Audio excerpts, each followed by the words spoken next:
Merci pour votre fidélité d'écoute à Nana FM, vous qui nous suivez sur la 95.5 ou le 3W nanafm.tg ou encore sur le bouquet Canal Plus numéro 575. Bonjour et bienvenue au troisième numéro du débat de Nana FM de cette semaine. La deuxième édition du Forum de l'économie sociale et solidaire FECOSOL se tiendra du 27 au 29 mars prochain à Lomé. Elle sera axée sur le thème « Rôle des collectivités territoriales dans l'économie sociale et solidaire au Togo ». Quel mécanisme de financement alternatif et innovant des acteurs? Environ 500 participants sont attendus, dont des invités étrangers. Nous parlons de la deuxième édition de FECOSOL avec le président du comité d'organisation, M. Jean-Paul Ekouro. M. Ekouro, bonjour. Bonjour Norbert, bonjour chers auditeurs et auditrices de Nana FM. Alors, ça fait plus d'un an que vous n'êtes plus sur ce plateau. C'est parce que ça fait plus d'un an que vous ne m'avez plus invité. Les auditeurs, vous avez donc la possibilité d'intervenir dans ce débat sur nos deux numéros, 91 09 71 71 ou le 96 61 58 58. Je suis Norbert Odouadi et Romain Aziablé assure la mise en onde.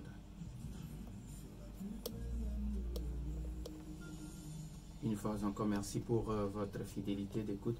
Il est dit souvent chez nous que c'est au bout de l'ancienne côte qu'on tisse la nouvelle. Avant de parler de la deuxième édition, quel bilan vous faites de la première édition du FECOSOL? Le premier bilan de notre première édition du Forum de l'économie sociale et solidaire, c'est parce que c'est de ça qu'il s'agit, FECOSOL, a été un bilan très positif et nous nous réjouissons de l'engouement que les jeunes et même les adultes ont manifesté autour de ce modèle économique qui est l'économie sociale et solidaire.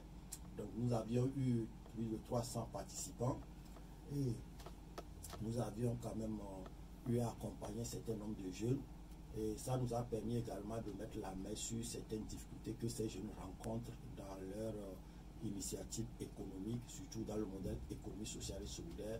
Et nous avons aussi eu à travailler beaucoup avec le gouvernement sur comment améliorer le cadre légal ou bien comment préparer un cadre légal pour ce modèle économique. Et donc voilà ce qui nous a encore motivés pour que nous puissions nous lancer cette année encore sur la deuxième édition de ce forum. Alors, je me suis amusé hier à demander aux gens s'ils savent ce qu'on appelle l'économie sociale et solidaire. Beaucoup ne maîtrisent pas le concept. Est-ce que vous avez fait le même constat vous aussi? Oui, l'année passée, cela nous a pris énormément d'énergie et de temps pour faire la pédagogie sur le concept de l'économie sociale et solidaire. Pourtant, nous le vivons chaque jour. C'est une économie qui a un visage que nous connaissons, mais nous ne connaissons pas le nom. C'est ce que d'aucuns appellent l'économie informelle. Donc l'économie sociale et solidaire a un lien très fort avec l'économie informelle, ce qu'on appelle l'économie informelle. Donc elle se présente dans nos communes, dans nos quartiers, dans nos villages, avec toutes les initiatives qui veulent apporter une solution durable à la gestion des déchets, par exemple. L'économie sociale et solidaire a un lien avec ce qu'on appelle l'économie circulaire. L'économie sociale et solidaire a un lien avec la bonne dame qui vend du haïmol dans le quartier. L'économie sociale et solidaire a un lien avec le CMS, le centre médico-social qui est dans le quartier, l'école primaire qui est dans le quartier, et ça touche tous les secteurs de l'économie, sauf que, à la différence de l'économie classique, l'économie sociale et solidaire est une économie qui est orientée sur le bien-être des humains d'abord, avant de voir la rémunération du capital, qui est l'économie classique. Voilà. Donc, c'est normal que beaucoup de gens ne savent pas de quoi on parle, parce qu'on est moulé pendant des siècles dans l'économie et que nous connaissons aujourd'hui, l'économie de rentabilité, l'économie du capital, l'économie de combien je gagne. Voilà. On ne voit pas souvent l'économie de qu'est-ce que nous apportons, mais on voit plus l'économie de combien je gagne. Tout est tourné autour de l'argent pour l'économie classique. Donc, c'est vraiment normal que depuis des siècles, avec la révolution industrielle, et que nous sommes plongés dans ce modèle économique capitaliste, c'est normal que les gens ne pensent plus qu'il y a d'autres modèles économiques, alors que l'économie sociale et solidaire existait même avant la révolution industrielle. Et c'est une économie qui a vraiment sa source en Afrique. Parce que nous avons en Afrique un mode de vie qui est communautariste. Or, l'économie sociale et solidaire, c'est pour ça que nous disons que c'est une économie collective. C'est une économie collective, c'est une économie de coopération. Donc, si nous connaissons l'histoire africaine, nous devons savoir que l'Afrique, le modèle économique qui est la nôtre, c'est l'économie communautaire, l'économie collective, qui est également l'économie sociale et solidaire. Voilà ce que je peux dire. Pour la première édition, il avait été dit que vous allez accompagner les jeunes dont les projets sont bancables. Combien de projets ont été retenus et puis quels sont les domaines ciblés? Dans la première édition que nous avions organisée, nous avions eu à faire un appel à projet. Au fait, ce n'est pas réellement un appel à projet, mais ce sont des appels à idées de projet. Et nous avions eu à sélectionner 7 bonnes idées de projet qu'il faut incuber. Donc, après l'édition de l'année passée, nous avons suivi, sur les 7 jeunes, nous avons suivi, en tout cas avec beaucoup de régularité, 4 parmi les 7, parce que les 3 autres n'ont pas été vraiment très disciplinés. Et les 4 que nous avions suivis nous ont permis de pouvoir structurer leur idée en projet. Et il y a un particulièrement dont l'idée intéresse beaucoup les bailleurs, et que nous allons présenter lors de cette première édition et deuxième édition à Agora Senghor. Alors, quel est le domaine? Le domaine de l'activité du projet que le jeune l'a proposé, c'était un domaine de recyclage ou bien de réutilisation des chaussures qui sont usées. Voilà. Donc, son modèle était tellement intéressant à ce point que il veut donner une seconde vie à nos chaussures. C'est comme si c'était de la friperie locale. Au lieu d'importer les chaussures de deuxième et de troisième main de l'Europe, ils veulent retraiter nos propres chaussures neuves que nous achetons ici pour lui donner une seconde vie et au même moment être dans la réparation et redistribuer ces chaussures-là aux jeunes qui n'en ont pas. Donc le modèle est très intéressant. Nous allons projeter son modèle dans la salle pour cette deuxième édition. Et ça intéresse beaucoup de gens. Alors, deuxième édition du FECOSOL, quelle est la particularité? La particularité de cette année, c'est que nous voulons que notre FECOSOL soit un événement de rencontre.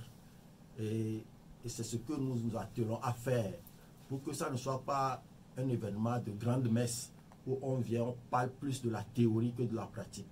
Donc, nous avons axé le contenu de notre deuxième édition sur les expériences pratiques. Donc, la première journée, par exemple, serait une journée de l'innovation sociale. Et ça veut dire quoi? Ça veut dire que nous allons donner le temps à tous les jeunes qui font de la bonne pratique en termes d'entrepreneuriat social pour nous donner un peu leur stratégie, les résultats, quelles sont les bonnes perspectives qu'ils ont dans leur projet. Et donc ce serait vraiment une phase pratique. Et nous aurons également aussi notre champion national, M. Garo Bema, qui a gagné un gros prix ce mois dans un concours international. Donc nous allons l'inviter pour qu'il vienne partager avec les jeunes quel a été le processus et quel a été son secret et comment il a réussi à faire honneur au Togo avec ce prix qu'il a gagné. Voilà. Mais avant de donner la possibilité aux auditeurs d'intervenir dans ce débat, en quoi l'économie sociale solidaire peut dynamiser le développement des collectivités territoriales au Togo? Je disais à chaque fois que l'économie sociale et solidaire, c'est une économie du quartier, c'est une économie du village, c'est une économie qui se développe dans les communes. Et pour faire simple, les habitants d'un quartier ont des besoins qui ne sont pas satisfaits. Et au même moment, ils ont d'autres besoins qui sont satisfaits. Donc l'économie sociale prend le temps de chercher ces besoins qui sont restés non satisfaits là pour proposer des solutions de proximité. Vous voyez? Donc vous imaginez que le rôle des maires des communes, c'est de répondre aux besoins primaires et même secondaires, et voire même tertiaires de leur communauté. Voilà pourquoi la décentralisation est une chance pour le Togo. Et pour que cette décentralisation rentre dans une bonne dynamique, il faut que les maires se saisissent de leur rôle et les opportunités qu'ils ont à pouvoir créer les infrastructures, organiser les activités qui sont dans les communes pour le bien-être de leur population. Et ça ne peut se faire que par le modèle économie sociale et solidaire. Parce que quand vous allez laisser ces opportunités, ces besoins-là, pour qu'une grande multinationale vienne identifier ça et proposer une solution, ça ne serait pas accessible pour la population. Parce que la multinationale, l'entreprise purement capitaliste, il va venir d'abord chercher comment faire le maximum de bénéfices. Et c'est pour ça que certains besoins dans nos communautés ne sont pas satisfaits parce qu'ils ne sont pas rentables pour les grandes entreprises. Donc il faut que les jeunes qui sont dans le quartier identifient ces besoins-là pour proposer des solutions. Et même les maires qui sont les premiers responsables de cette commune-là doivent mettre en place des mécanismes pour aider, encourager les jeunes qui entreprennent, qui font vivre la communauté et la commune. Donc voilà pourquoi l'économie sociale et solidaire est une économie qui est ancrée dans les collectivités, mais qui est portée par les jeunes de la collectivité. Voilà ce que je peux dire. Voilà une petite démonstration de comment l'économie sociale et solidaire peut dynamiser la vie d'une commune. Donc voilà pourquoi aujourd'hui les maires doivent être en premier plan parce qu'ils deviennent comme le président de la République de la commune. Voilà, donc c'est très important pour qu'ils se soucient de tout ce qui est problématiques sociaux, santé, éducation, alimentaire, assainissement. Et ça pourrait s'organiser au travers du modèle économique, social et solidaire parce que ce n'est pas le bénéfice qui est le premier motif, mais c'est de répondre à ces problématiques-là. 91 09 71 71 ou le 96 61 58 58. Les auditeurs ont maintenant la possibilité sur nos deux numéros, mais après la courte pause. Retour dans les studios de Nana FM 91 09 71 71 ou le 96 61 58 58. Nous avons un premier auditeur en ligne. Nana FM, allô? Pélé, bonjour. Oui, allez-y, on vous écoute. Bonjour.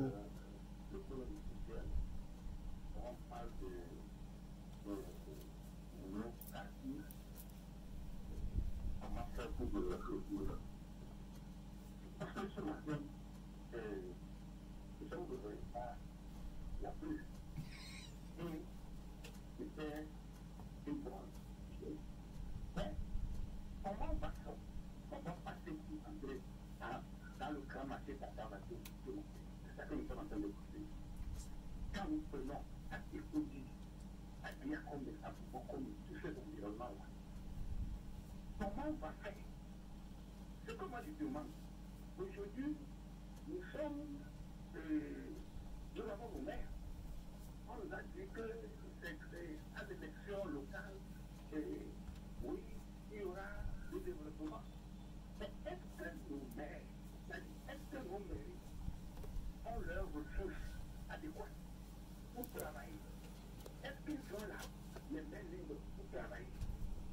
C'est-à-dire quand on prend dans le grand marché de données de nos invités, notre volet, on va faire le Togo pas mal. Le Togo passe mal quand on veut, quand on constate à Togo ici ce qui se passe. Vous venez au grand Bénin, aujourd'hui, c'est un vieux Togo. Qu'est-ce qu'on a fait? Comment on va faire? Vraiment, ce matin-là, les gens ne peuvent pas vivre. Ah, dans la tour, les gens ne peuvent pas vivre. Ce matin, tout ce petit matin-là. Merci beaucoup. Merci à Péli. Merci. 91 09 71 71 ou le 96 61 58 58. Nous auditerons toujours la possibilité d'intervenir dans ce débat. Alors, Monsieur Koho, notre auditeur qui parle de la pluie, parce que quand vous passez un peu dans les quartiers, sont inondés par endroits, un peu partout. Maintenant, est-ce que les mairies ont les ressources nécessaires aujourd'hui pour trouver une solution à ce problème qui se perpétue chaque année? Et les ressources, on n'aura jamais assez. Les ressources, on n'aura jamais assez. Même l'État, dans toute sa puissance publique, n'a jamais assez de ressources pour régler tous les problèmes. Mais l'avantage des maires ou de la décentralisation, nous pouvons constater que dans cette nouvelle dynamique de la décentralisation, il y a certaines communes qui sont plus dynamiques que d'autres, qui prennent des initiatives, qui n'attendent pas les ressources de l'État pour prendre des initiatives, pour tisser des partenariats, pour mettre en place des stratégies de mobilisation des ressources internes. Je donne un exemple. Si on prend le quartier d'Arwato par exemple, et on lance un projet d'assainissement de ce quartier. On demande à tous les ménages du quartier de contribuer. On fait juste un budget peut-être de 1 milliard. Et je ne sais pas combien la population d'Adaolato, de cette commune-là, combien ils sont. Si on est dans une bonne gouvernance, dans un bon sérieux, puisqu'on parle de Togo ne va pas bien, Togo ne va pas bien, ça, tout le monde voit la tête. Je ne veux pas faire la politique, mais je suis en train de faire juste une démonstration pour que les gens comprennent. Si on prend seulement le quartier d'Adaolato, avec le grand marché qu'il a, et on ne voit pas qui gère le grand marché, on voit seulement les habitants. Et on fait le projet d'assainissement de 2 milliards, bien de 1 milliard. Et la mairie décide de faire participer tous les habitants de ce quartier. C'est EPAM qui gère le marché. Pardon? C'est EPAM qui gère le grand marché. Voilà, y compris les PAM. Les PAM même, on peut le solliciter pour contribuer dans ce projet-là. Ce sont des initiatives que les maires ont la possibilité de faire. Mais peut-être comme ils sont nouvellement, lui c'est là, nous sommes vraiment au début de la décentralisation. Beaucoup de maires ne savent pas quelles sont les marges de manœuvre qu'ils ont. Moi je donne juste un exemple. Si une mairie lance un projet d'assainissement de son quartier et le budget est estimé à 2 ou 3 milliards et on veut faire participer, c'est ça aussi l'économie sociale et solidaire, c'est la participation. Vous voyez? Donc on veut faire participer les habitants. Mais vous pensez que les gens ne peuvent pas cotiser qu'à la mesure de leurs moyens, et 1000 francs par ici, en mine de rien, on peut mobiliser ces ressources-là pour ce projet communal. Tu vois? Donc, c'est ça que nous voulons faire comprendre aux gens et c'est très important pour que les maires participent à un séminaire sur les opportunités et les avantages de l'économie sociale et solidaire pour essayer de prendre des initiatives. Voilà, c'est très important. Et je pense qu'il est temps que nous puissions vraiment... dans la même commune, les gens peuvent venir proposer un projet, je ne sais pas, de trading par exemple. Tu vas voir que dans ce quartier-là, les gens vont donner plus parce qu'on veut gagner 50% de ce qu'on a donné. Vous voyez, c'est ça le problème aujourd'hui qu'on a en Afrique. Vous voulez gagner 50% de ce que vous avez déposé. Vous ne vous demandez pas comment la personne va faire pour me payer 50%. Donc voilà juste ce que moi je peux répondre. C'est vrai que nous souffrons tous, mais aujourd'hui, avec la décentralisation, les premiers responsables de tout ce qui se passe dans nos communes, ce sont les maires. Et s'ils n'ont pas les compétences, ils peuvent solliciter les appuis de ceux qui sont experts pour les accompagner en termes de renforcement de capacité sur la gestion des communes. Merci beaucoup. 91 09 71 71 ou le 96 61 58 58. Les auditeurs ont toujours la possibilité. Alors, quels sont les grands aspects de cette deuxième édition du FECOSAPO? Bon, avant d'arriver là-bas, nous avons un second auditeur en ligne. Nana FM, allô? Allô, bonjour. Monsieur Garo, bonjour. Bonjour à votre invité, Robert. Bonjour, monsieur Garo. Mais vous savez, avec la crise là, et trop de détournement, comment les gens peuvent continuer? C'est décourageant. Quand les gens continuent de tout, comment on peut avoir le courage de continuer? De toutes les façons, moi je vais vous dire la vérité. Quand je vois le Togo, et en dehors du Togo, je regarde un secteur, parce que même la ville de autant, même 50 même, nous serons toujours en arrière. Regarde l'état de nos routes, franchement, là, et à midi pour, je passe devant la présidente de l'Assemblée nationale, du père. Parce que ce matin, vous allez voter des programmes. On est très Merci et bonne journée à vous aussi. 91 09 71 71 ou le 96 61 58 58. Les auditeurs ont toujours la possibilité. Voilà ce que dit M. Gado. Les Togolais ont l'envie, le désir de contribuer, mais c'est la gestion qui compte aujourd'hui. Oui, c'est de ça que je parlais. Parce que si, au niveau communal, on ne peut pas avoir une bonne gestion, comment allons-nous nous plaindre au niveau national? Moi, c'est ça. C'est-à-dire que ce que nous demandons à nous, à ceux qui nous dirigent de faire, il faut que nous-mêmes nous puissions le faire. C'est ça l'épreuve de la décentralisation. Malheureusement, personne, si nous ne faisons rien, ce sont les Chinois, les étrangers qui vont venir, qui sont sérieux, qui vont essayer de tirer. D'ailleurs, c'est ça le problème. C'est que nos économies profitent plus aux étrangers qui sont plus sérieux que nous qui sommes les autochtones. On dit à Revin Polani, tout ça là. Et malheureusement, partout dans tous les pays, les étrangers qui savent ce qu'ils veulent sont plus sérieux dans ce qu'ils font. Mais nous-mêmes, les autochtones, c'est vraiment triste quand on le dit. Et moi, je ne suis pas politique, mais je suis citoyen lambda, je vois tout ce que nous pourrions faire, que nous ne faisons pas. Mais après, on est facilement dans la critique de dire ceci. La bonne gestion ça nous incombe tous. Si nous quittons nos pays pour aller en Europe, on dit que l'Europe est bien, c'est parce qu'ils ont bien géré. Donc, si le problème est la bonne gestion, parlons-en. Si le problème est la bonne gestion, parlons-en au niveau micro avant d'aller au niveau macro. L'économie sociale et solidaire, c'est un développement qui part de la base pour aller au sommet. C'est ça, nous, ce qui nous passionne, le pourquoi nous, on a décidé de faire la promotion de ce modèle-là.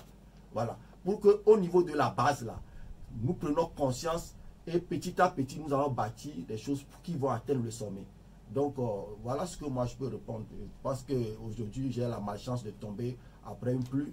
Donc, j'essaie de supporter quand même les questions qui souvent sont d'ordre un peu plus politique, macroéconomique. Merci. 91 09 71 71 ou le 96 61 58 58. On peut prendre encore deux auditeurs. Alors, je vais vous demander quels sont les grands axes de cette deuxième édition du FECOSAL.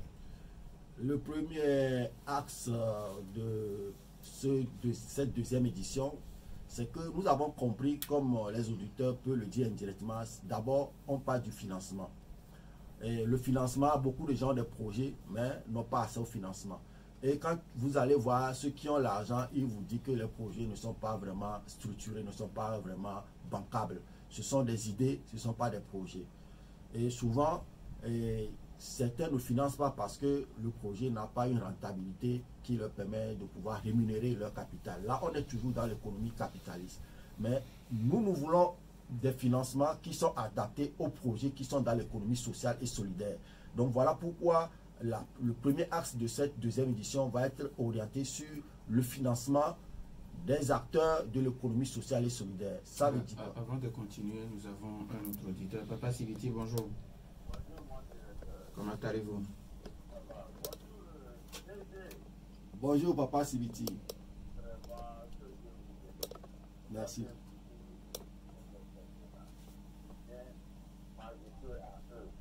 Dans ce pays, nous avons notre président, je ne dis pas notre président de la République, c'est nous qui l'avons poussé. Il a nommé des ministres, premier ministre.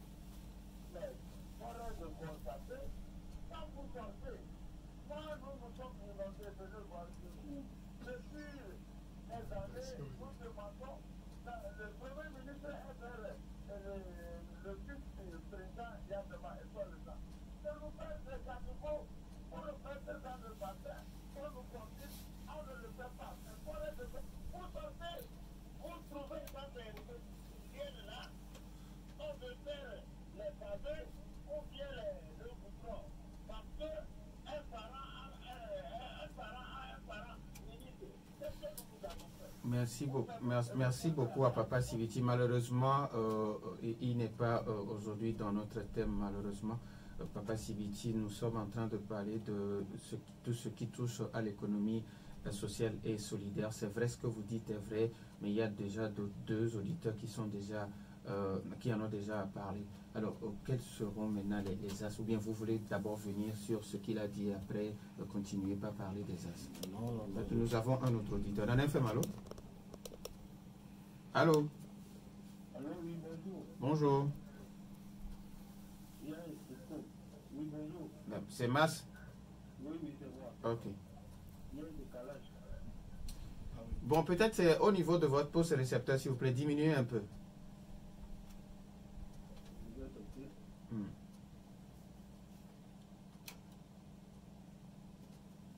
Allô? Oui, c'est bon, allez-y. Ok. Bonjour à votre invité. Bonjour, monsieur. Je m'excuse, je ne suis pas d'accord avec ce que notre invité vient de dire tout à l'heure, aux deux premiers, et en parlant de ce que et de M. Dabo qui a suivi. Oui. Il dit que la bonne gestion va débuter par la base pour aller vers le sommet. Je suis en contradiction totale avec lui. Parce que dans une famille, ce ne sont pas les enfants qui donnent le là, mais c'est les pères de famille qui donnent le là.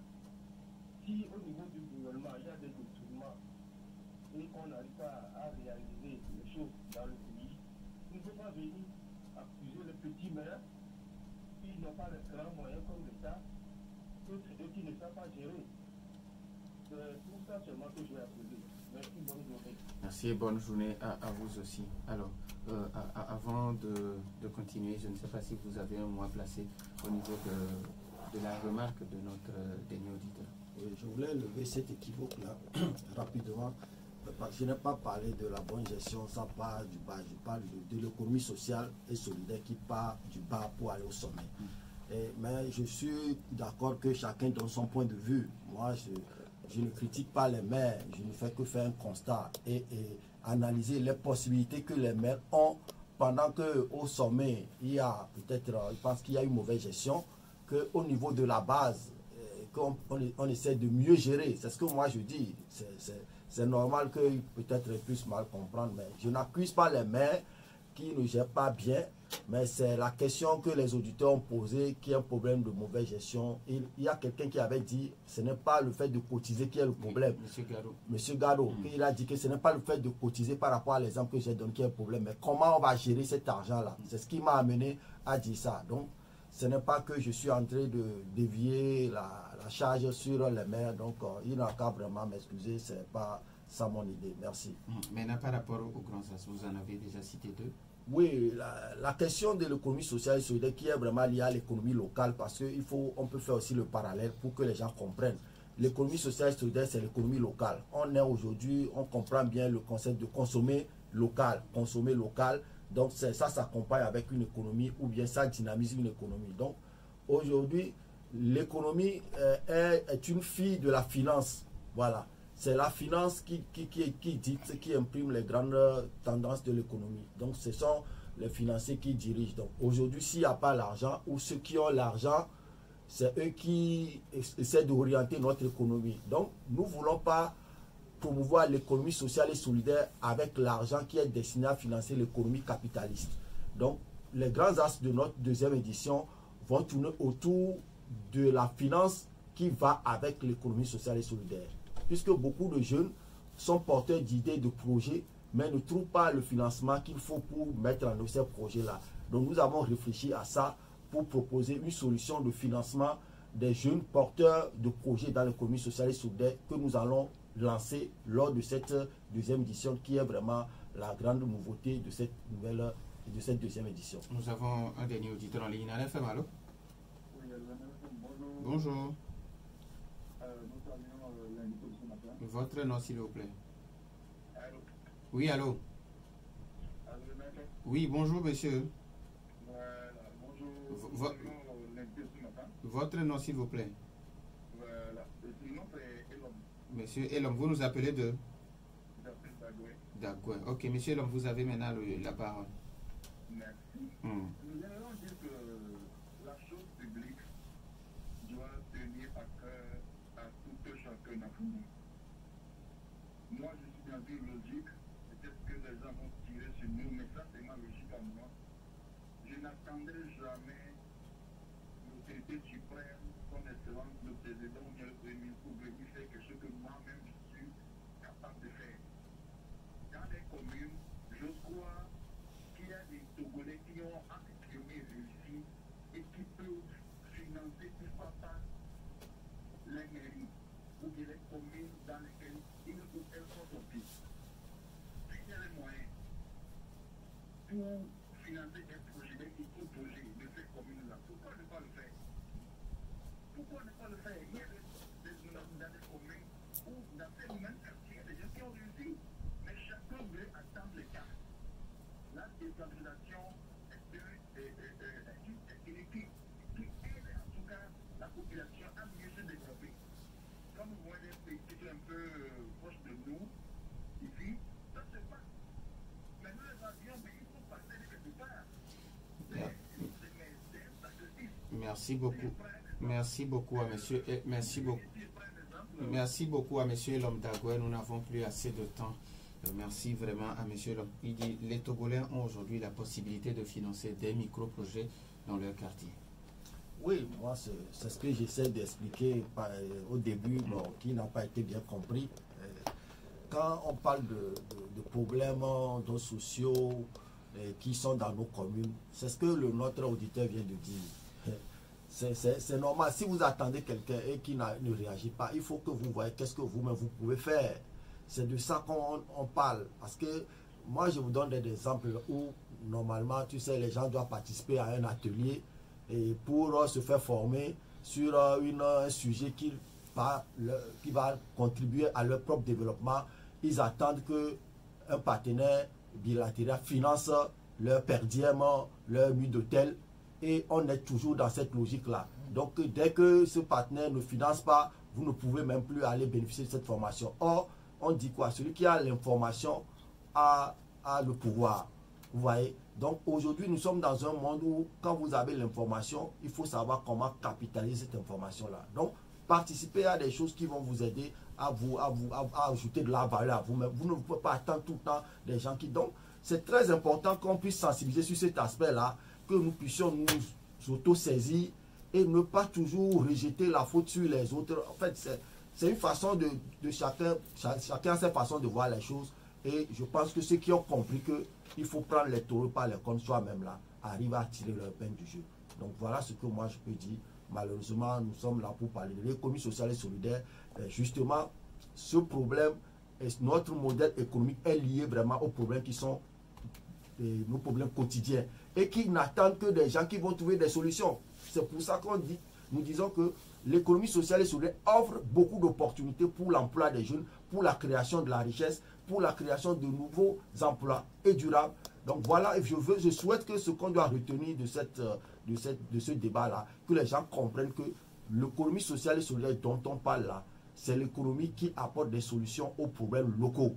Et ça doit partir par des initiatives des citoyens pour pouvoir, avant que l'État ne vienne pour les appuyer. Alors, voilà. Maintenant, quel est l'intérêt pour un jeune de participer à ce forum? Je pense que les jeunes aujourd'hui sont plus, en tout cas, excusez-moi le terme, intelligents que nous, puisqu'ils sont aujourd'hui dans la logique de la digitalisation, et ce que nous, on avait pris des années à apprendre, eux, ils apprennent ça en quelques jours. Donc, tout de suite, ils vont sur Internet, il y a beaucoup de documentation sur l'économie sociale et solidaire. Ils comprennent que c'est une économie qui est portée par les jeunes. Partout dans le monde, je vous le dis, l'économie sociale et solidaire est portée par les jeunes. Parce que les jeunes, aujourd'hui, veulent faire un travail qui leur donne du sens. Les jeunes ne sont plus dans la logique d'être employés de quelqu'un et d'être salariés. Ils veulent avoir leur liberté. Et l'économie sociale et solidaire donne cette opportunité aux jeunes de créer des modèles économiques qui leur permettent de vivre la vie qu'elles veulent vivre et d'être libres et de travailler avec beaucoup de passion. Voilà pourquoi aujourd'hui la jeunesse est intéressée par ce modèle économique et c'est une bonne opportunité pour nous les pays qui sont en développement où il y a 60% de jeunes qui sortent chaque année, qui attendent qu'on leur trouve une solution. Alors maintenant, quelles sont les conditions d'accès au FECOSOL? Nous avons compris que beaucoup de gens l'année passée sont intéressés par le sujet, mais ils n'ont pas eu les moyens de participer parce qu'il y avait une inscription de 2000 francs. Donc cette année, nous avons pris le risque de faire la participation gratuite. Quand je dis le risque, c'est parce que nous voulons voir est-ce que vraiment les gens sont intéressés pour voir comment la mobilisation va se faire. Donc la participation au forum de l'économie sociale solidaire cette année, elle est gratuite. Il suffit d'aller sur le site internet de www.fecosol.com et vous allez trouver un onglet en bas sur le site qui est inscription FECOSOL 2023 pour vous inscrire. Voilà, donc il suffit de vous inscrire tout simplement en ligne pour participer à cette édition et sans rien payer. Pour ceux qui n'ont pas l'habitude, sont pas habitués à l'outil informatique ou bien au digital, ils peuvent appeler deux numéros. Le premier, c'est un numéro Move, le premier 70, non, le numéro Move, c'est 99 11 02 25. 99 11 02 25. Et puis un second numéro Togocel. Le Togocel, c'est 70 88 43 85. Je répète, 70 88 43 65. Voilà. Et le lieu, c'est Agora Senghor. C'est à Agora Senghor, dans le bas-fond de Saint-Jo. Voilà, le lieu n'a pas changé. Donc voilà, Norbert, ce que je peux dire sur les conditions de participation. Ce qui veut dire que ceux qui ont des idées de projet aussi peuvent appeler sur ces 2 numéros. Bien sûr, bien sûr. Cette année, l'intérêt, c'est que les idées de projet, nous avons trouvé une formule très intéressante pour les canaliser. Et c'est ce que nous appelons l'écosol follow. Écosol follow, c'est à la fois une solution d'enroulement des jeunes porteurs de projets à fort impact sociaux et au même moment une solution de financement de ces idées-là. Donc voilà le pourquoi je lance un appel aux jeunes surtout ou à tous les tranches d'âge de venir à cette seconde édition pour découvrir le mouvement Écosol Follow. Voilà, les followers de l'économie sociale et solidaire. Nous disons merci à M. Jean-Paul Ekouro, président du comité d'organisation du Forum de l'économie sociale et solidaire qui se tiendra du 27 au 29 prochain à l'Agora Senghor de Lomé. Merci à vous aussi pour votre fidélité d'écoute à cette émission. Fin de ce débat mis en œuvre par Romain Aziablé. Je suis Norbert Djouadi. Maimouna Hassan est derrière la caméra pour notre page YouTube. Bonne suite de nos programmes.